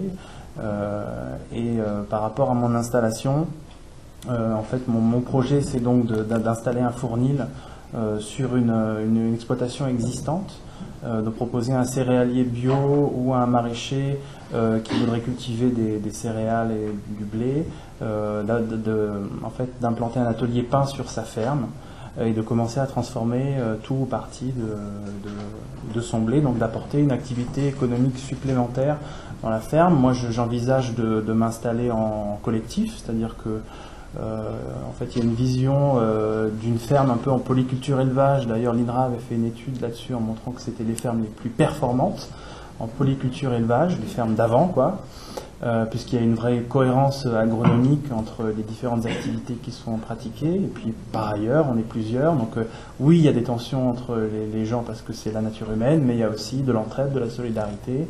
Il y a un entraînement mutuel. Et puis, c'est quand on parlait de proposer des projets alimentaires territoriaux. Le projet que j'ai moi, c'est de pouvoir proposer à la ferme, en AMAP, un ensemble de produits qui permettent à tout un chacun de venir quasiment chercher l'ensemble de son alimentation au même endroit, une alimentation locale, bio et produite avec amour. Donc voilà, le financement, c'est comme pour tout. Moi, ça fait 10 ans que je fais des films avec rien. Je vis chichement. Donc c'est comme pour tout, on y arrive, quoi. Il faut la volonté, la détermination. Il y a des réseaux de gens qui sont en soutien très très forts. Il y a en Ile-de-France, il y a le pôle Abiosol qui propose tout un ensemble de formations gratuites ou à très très peu cher, dans 150 euros, 25 euros, 100 euros. On peut apprendre à conduire un tracteur, on peut apprendre la commercialisation en AMAP, on peut apprendre à faire son planning de semis. Il y a une formation qui s'appelle de l'idée au projet qui dure 10 jours. On va rencontrer des paysans et des paysannes dans toute l'Île-de-France et on traverse vraiment tous les domaines de l'activité de paysan, quoi. C'est-à-dire de l'administratif, fiscalité, statut, le côté plus technique, etc. Donc, en tout cas, il existe des endroits où on peut se former, et puis plus ou moins gratuitement. Alors ça va peut-être changer, notamment avec les évolutions à la région. Bon, vous savez que voilà, Valérie Pécresse a été élue et elle a baissé, la première chose qu'elle a fait, c'est de baisser 500 000 euros l'enveloppe de l'agriculture biologique. Et donc, notamment nous, au réseau Île-de-France, on sait qu'on est menacé, comme les Champs des Possibles, comme Terre de Liens Île-de-France, comme le GAB, le Groupement des agriculteurs biologiques, qui propose d'ailleurs par ailleurs aussi beaucoup de formations, peut-être plus techniques, et plus pour des paysans installés. Mais donc la gratuité va peut-être évoluer, mais en tout cas, il y a des possibilités, et puis il y a beaucoup d'entraide. C'est un milieu où on peut aller sur des fermes, on est accueilli. Dans le milieu du bio, il y a la possibilité de se former sur le tas aussi, puis il n'y a pas d'autre façon de se former que de faire et d'être dans le champ, sur le terrain. S'il vous plaît, pouvez-vous rappeler le nom de l'association? Alors il y a un pôle, c'est une coopération entre 4 associations, c'est le pôle Abiosol. Abiosol. Voilà. Donc c'est le réseau des AMAP Île-de-France, Terre de Liens Île-de-France, les Champs des Possibles, qui est une couveuse d'activité, qui permet de tester son activité. Ça, c'est une autre façon de se former gratuitement, même en étant rémunéré pour son activité. Donc, on est sur une ferme existante, on a un tuteur, et pendant 1 à 3 ans, là, pour le cas des maraîchers, on va le maraîcher, donc c'est des maraîchers en AMAP, qui vont augmenter leur production de 35 paniers. Ces 35 paniers sont les paniers de la couvée ou du couvé. Et ensuite, donc c'est une AMAP qui se forme autour de ces 35 paniers, et ensuite le couvé ou la couvée repart avec son AMAP. Voilà. Après, il y a la question effectivement de l'accès à la terre, mais encore une fois, l'allocation des terres, c'est 150 à 700 euros l'hectare, donc c'est abordable dans le cadre d'une activité économique pérenne, comme elles le sont dans les fermes AMAP.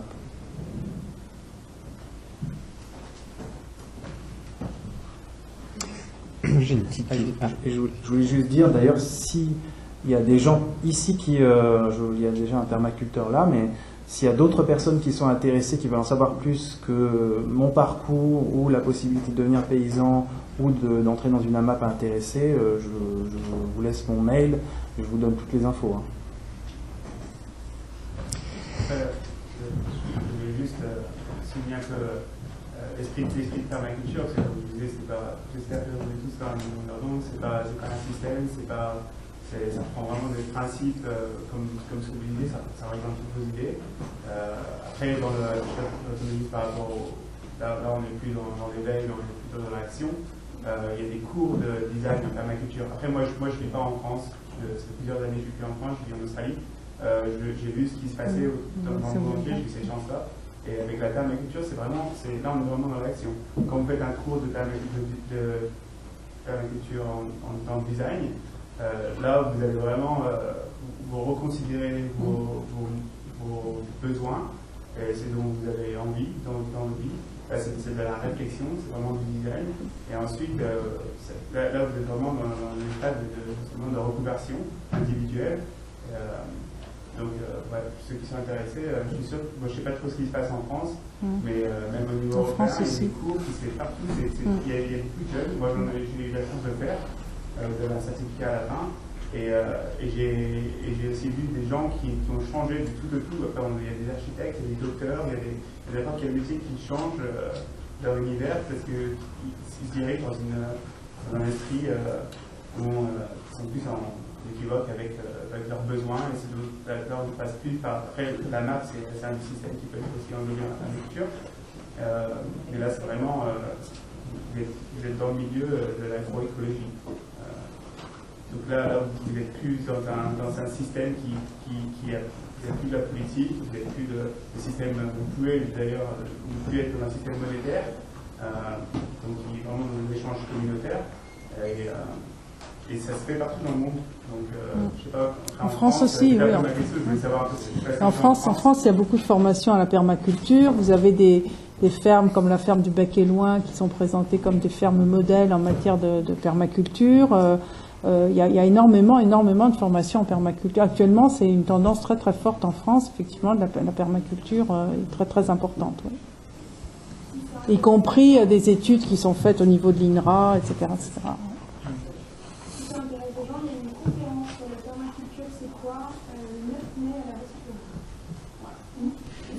Par qui?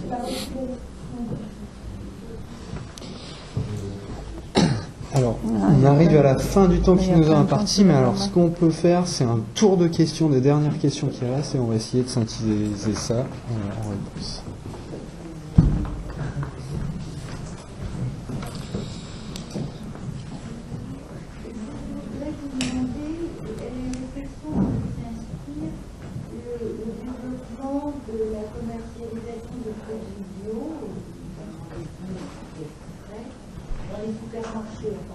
Le développement du label bio comme un label commercial ordinaire. Voilà.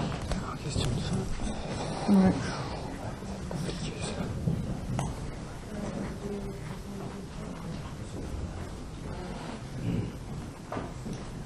Excusez-moi, moi je pose la question à Olivier par rapport à la location des terres en fait dont vous venez de parler. Moi je pense que si je sursaute sur la question du monsieur en vert, en fait, comment, par exemple, si c'est un collectif de jeunes qui désirent transverser pour faire de l'agriculture, comment ils peuvent savoir en fait la terre auquel ils vont louer, c'est une terre infectée ou c'est une terre qui peut régénérer le plus rapidement possible?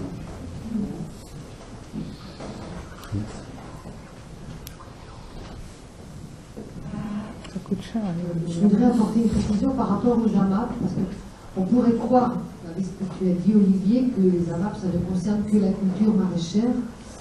En fait, moi je fais partie d'une AMAP où il y a de la culture, où on achète des légumes, mais aussi on y a des producteurs de viande, il y a un boulanger, voilà. Et nous, dans la MAP, on n'achète pas, enfin on ne paie pas ce qu'on va à l'avance, mais on commande à l'avance. On a un planning, par exemple, tous les 6 mois, on s'engage à acheter, par exemple, 2 poulets par mois, 1 kilo de porc, enfin voilà, ou bien des légumes toutes les semaines. Moi, je n'achète pas de légumes parce qu'on a un jardin, donc je n'ai pas ce besoin-là, mais je sais qu'il y en a qui ont des légumes toutes les semaines, par exemple. L'écosystème n'est pas mis. Mais c'était une précision seulement ici. Et parce que on pourrait croire, si on n'est pas en amas, que tu as dit que ça ne concerne que les légumes. Et non. Pas chez moi. Peut-être en Ile-de-France. Pas dans le... Non.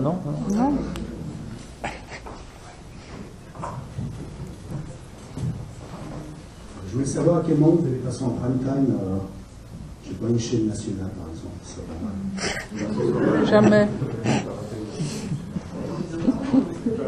Je sais pas, monsieur peut-être directeur de chaîne ou...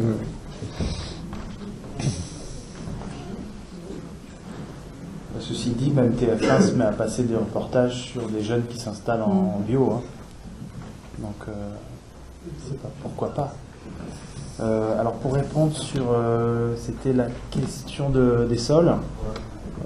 Bon, déjà, je veux dire, enfin, c'est ma lecture à moi de ce que disent les Bourguignons. Alors, on parlait de violence et de virulence. Peut-être que des fois, ils exagèrent aussi beaucoup, de façon à faire passer des messages, et que peut-être que 90% des terres ne sont pas toutes mortes, qu'il y a eu une baisse de la matière organique dans ces terres, mais qu'elles sont régénérables dans des temps qui sont variables, qui peuvent aller de 2 à 5 à 10 ans. Donc quand on arrive sur une terre, on commence par faire une analyse de sol, et donc les Bourguignons en font à un prix qu'il faut pouvoir se permettre. Il y a d'autres associations qui font des analyses de sol. Le réseau AMAP Île-de-France en fait aussi, Terre de Liens en tout cas, connaissent des prestataires qui peuvent faire des analyses de sol à moindre coût, voire ça peut être pris en charge par ces associations-là dans le cadre d'un accompagnement justement à l'installation. Donc en tout cas, on analyse le sol et à partir de là, on décide voilà, si telle ou telle culture est plus favorable sur ce sol-là et ce qu'il convient de faire pour le faire évoluer dans le bon sens. Voilà, la question des labels bio dans les supermarchés, c'est une vaste question. Ouais, c'est dur pour la fin. Ouais. C'est dur pour la fin, comme tu dis. En fait, c'est un débat, hein, c'est-à-dire qu'il y a des gens qui disent l'essentiel c'est qu'il y ait de la production bio et le fait que ça aille dans les supermarchés, ça élargit le marché et c'est fantastique. En même temps, dans l'esprit, alors pour l'agroécologie par exemple, c'est impensable, c'est absolument impensable parce que justement une des dimensions dans laquelle que prend l'agroécologie, c'est justement le système des circuits courts, le système de l'autonomie maximale et le système pour le producteur d'avoir la capacité de négocier son prix, ce qui peut se faire dans une AMAP, ce qui se fait difficilement face à une centrale d'achat. Et donc ça c'est un premier point. Ensuite, pareil parce que la vision agroécologique est plus grande. La manière dont, par exemple, les supermarchés traitent leur personnel est quelque chose à prendre en compte. L'agroécologie ne se contente pas d'assurer le bien-être des producteurs, mais aussi considère de prendre la chaîne alimentaire du début jusqu'à la fin en prenant tous les éléments et en essayant que ça soit équitable ou juste à tous les niveaux. Or, on sait très bien que les conditions de travail et les conditions d'exploitation au sein des supermarchés ne sont pas les meilleures. Mais c'est surtout, je pense, la question de la dépendance dans laquelle vont se trouver les producteurs vis-à-vis des supermarchés. Alors, il y a un autre problème qui est qu'il existe des supermarchés bio, totalement bio. Donc, même les biocoop, si vous voulez, ont des centrales d'achat. Et là, moi, je vous conseille un livre qui s'appelle « La bio entre business et projet de société », dans lequel la question des biocoop est de manière très intéressante analysée, parce qu'on s'aperçoit que ça va dépendre des biocoop. Vous allez avoir des biocoop qui vont il y a une charte quand même qui est assez correcte vis-à-vis des producteurs, mais après vous allez avoir des biocoop qui vont jouer à fond la carte commerciale et qui vont essayer quand même de faire baisser les prix, et puis vous allez avoir des biocoop qui vont jouer au contraire l'intérêt du producteur, etc. Ce qui est sûr, c'est que d'une façon générale, les supermarchés s'en fichent complètement de l'intérêt du producteur. Donc rien que pour ça, à mon avis, c'est faire de la bio. Alors en plus, si vous voulez, je vais vous donner un exemple. En Suisse, il y a quelque chose qui s'appelle le marché paysan, qui se trouve en Suisse romande. Et eux, ils ont changé leur mode de production, ils ont changé leur mode de commercialisation. La plupart c'était des producteurs bio qui travaillaient pour les grands supermarchés suisses, Coop et Migros. Et ce qu'ils disaient, c'était que les normes qu'on leur imposait, parce qu'il peut y avoir des normes en bio aussi, c'est-à-dire le calibrage, c'est-à-dire les variétés, c'est-à-dire la conservation, etc., etc. Ça peut être en bio, mais avec des normes industrielles et de quantité. Voilà. Et donc, cette contrainte qu'ils subissaient a fait qu'un beau jour, ils ont dit, nous, on arrête de travailler pour les grandes surfaces et on va se mettre à faire notre propre système d'échange.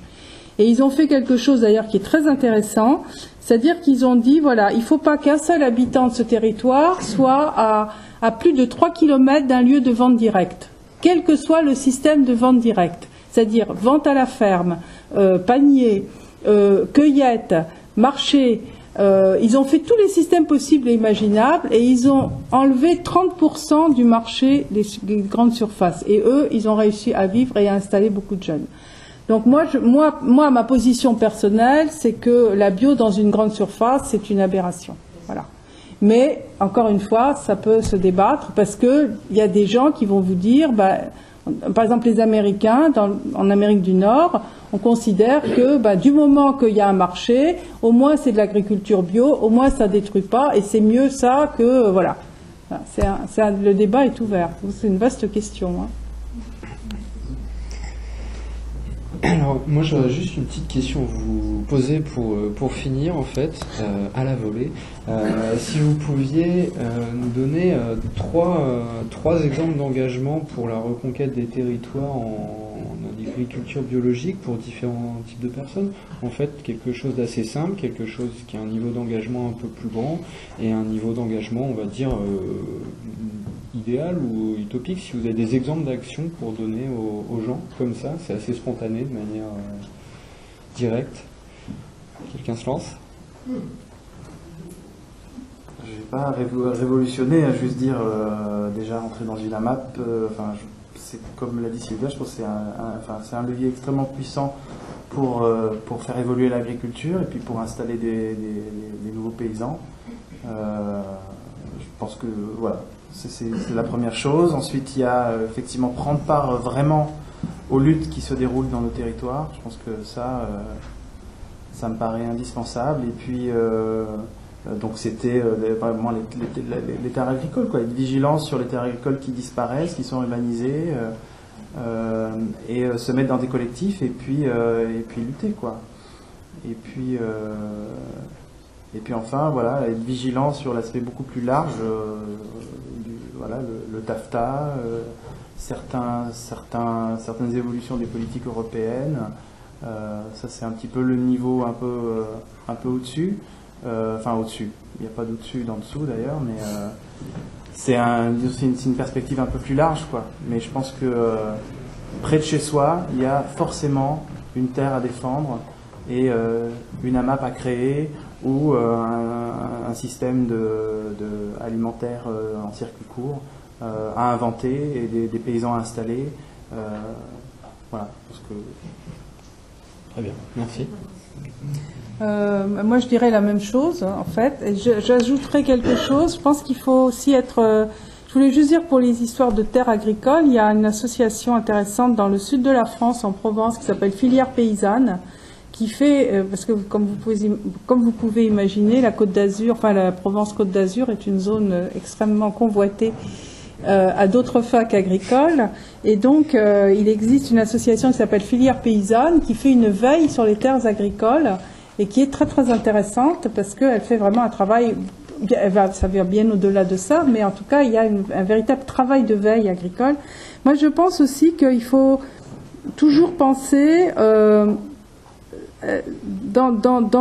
les luttes dans lesquelles on s'engage, ou dans ce qu'on voit, etc., préserver les paysans qui existent. C'est très très important parce qu'on pense toujours, il faut qu'il y ait des nouveaux paysans, c'est vrai, mais il faut déjà empêcher que ceux qui existent disparaissent. Et ça, je pense que c'est une préoccupation qu'on devrait toujours avoir présente en disant moi si j'achète sur un marché, peut-être que ce paysan-là il va pouvoir vivre plutôt que justement si j'achète dans une grande surface où j'ai le lien que je peux avoir avec ce paysan va être tellement loin que je ne sais finalement pas les conséquences de mon action vis-à-vis de ce paysan-là. Et je pense aussi que la question du consommateur, il faut aussi penser collectivement, c'est-à-dire pas simplement penser à une action individuelle. Moi, je pense qu'on n'utilise pas suffisamment les boycotts, on n'utilise pas suffisamment ce genre de choses pour essayer de contrer aussi cette agriculture industrielle. Voilà. Sinon, je suis tout à fait d'accord avec les propositions. En tout cas, merci à vous pour ce débat intéressant et pratico-pratique.